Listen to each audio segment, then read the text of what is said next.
네, 매주 금요일 여행 정보 드리는 시간. 오늘은 서울 충무로로 가보겠습니다. 영화 기생충 때문에 한국 영화의 위상이 이제 달라지고 있고 다시 한번 이곳의 의미도 재조명이 되고 있는데요. 권기봉 역사여행 작가 나왔습니다. 어서 오세요. 네, 안녕하세요. 네, 이번에 기생충이 아카데미상에서 각본상을 받으면서 이 한진원 작가도 이제 수상을 같이 했습니다. 이 한진원 작가가 충무로에 대해서 언급을 한 부분이 있어서요. 네. 그 부분 먼저 듣고 시작하도록 하겠습니다. 들어보시죠.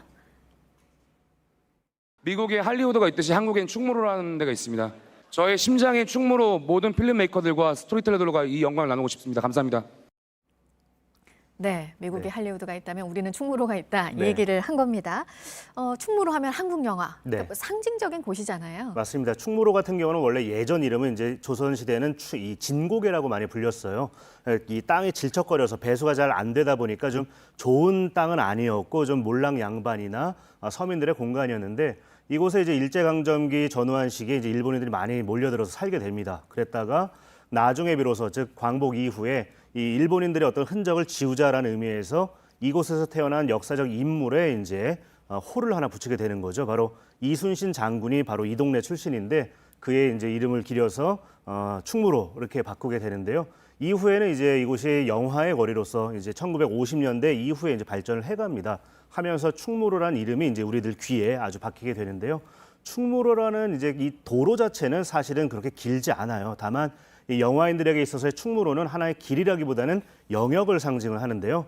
명보극장 옛날 그 사거리에서 중부경찰서 그리고 대한극장 나아가 극동빌딩을 아우르는 대략 한 5평방킬로미터의 영역을 보통 우리는 이제 충무로라고 부르고 있죠. 네. 네. 극장 얘기부터 해봐야 될 것 네. 같아요. 단성사를 또 빼놓을 수가 없는데 지금은 영화 역사관으로 바뀐 곳이죠? 맞습니다. 단성사 같은 경우는 이제 충무로라기보다는 약간 종로 쪽에 이제 있는 네. 그런 극장인데요. 하지만 아주 중요한 것이 지난 1907년경에 만들어진 민족자본의 최초의 극장이 단성사였었어요.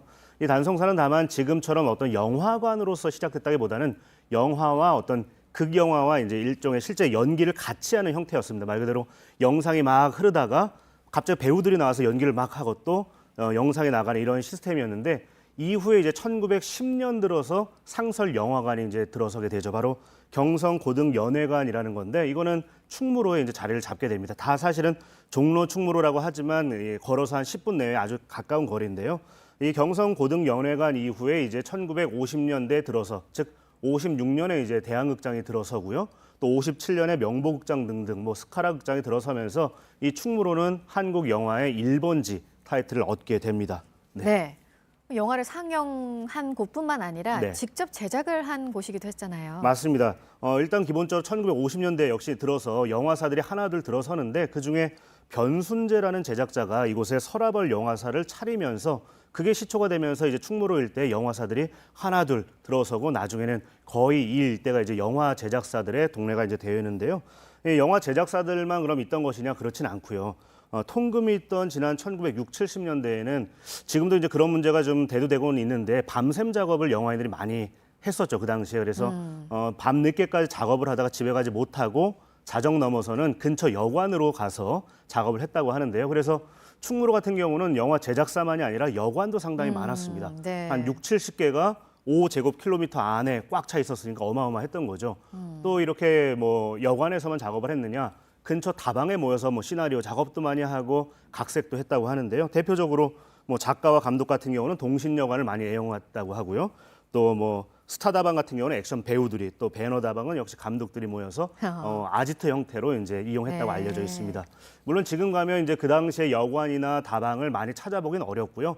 그래도 좀 그때의 흔적을 느낄 수 있는 곳은 그 인현시장이라고 바로 이 충무로 동쪽 면을 따라서 시장이 하나 있어요. 거기 가면 지금도 값싸고 또 맛 좋은 식당들 그리고 카페들이 여럿 남아 있습니다. 네, 뭐 그 당시에 뭐 숙박업, 다방 여러 곳까지 성장을 하게 해줬다고 했는데 맞습니다. 또 다른 부분도 있잖아요. 함께 성장을 한. 네, 바로 인쇄업이라고 할 수 있는데요. 네. 이 영화를 만들어서 단순히 그냥 상영한다고 사람들이 오는 건 아니잖아요. 홍보도 아주 중요한데 이 홍보 전단을 만들던 인쇄업소들이 이곳에 아주 많이 또 성업을 하게 돼요. 특히나 근처에 이제 그 충무로 외에 바로 이제 서쪽에 있는 명동에 원래는 인쇄소들이 좀 많았다 하는데 84년경에 재개발을 하면서 거의 한 500곳 이상의 인쇄업체들이 이 충무로로 이전을 해오게 돼요. 그러면서 인쇄업도 성황을 이루게 되고요.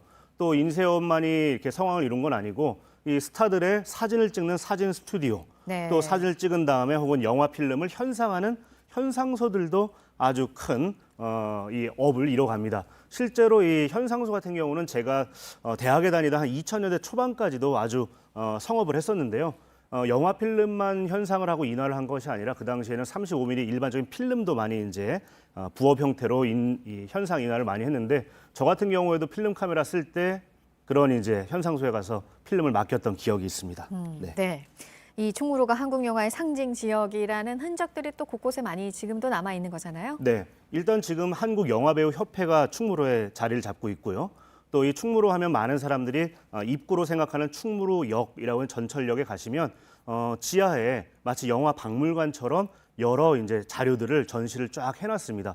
대표적으로 인상적인 것이 이제 대종상, 우리 다들 알고 계시는 한국 영화의 아주 중요한 상 중에 하나인데요. 대종상의 그 부조 상징물도 이곳에 전시가 되어 있고요. 아주 뭐 인상적인 곳들이 많이 있습니다. 네네네. 예, 바로 지금 대종상 부조가 이제 이거는 명보 극장 사거리 앞에 있는 건데요. 자세히 보시면 종을 하나 들고 있고 밑에 남녀가 받치고 있어요.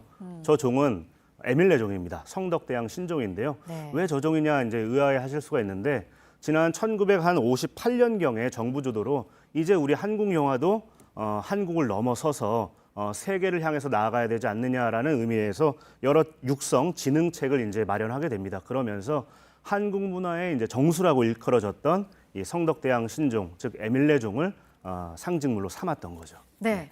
그럼 마지막으로 이 충무로에 네. 가서 이곳에 가면 좀 요즘 얘기하는 그 깨알 재미가 있다. 네. 그런 것들이 좀 있습니까? 네, 충무로역 지하 1층에 가시면 오재미동이라고 불리는 충무로 영상센터가 있는데요. 지나간 한국 영화부터 뭐 최신 영화까지 여러 영화들의 DVD들이 이제 전시가 되어 있고 또 볼 수도 있습니다. 무료로 이제 상영도 해주고요. 또 독립 영화인들이나 이제 학생들 같은 경우에는 촬영 장비 비싸잖아요. 이런 것들을 무료로 대여를 받아서 활용할 수도 있고 또 네. 편집실도 무료로 역시나 이용할 수 있는 그런 시설이 마련되어 있습니다. 네. 이런 곳까지 권기봉 역사여행 작가와 오늘 서울 충무로를 둘러봤습니다. 잘 들었습니다. 네, 고맙습니다.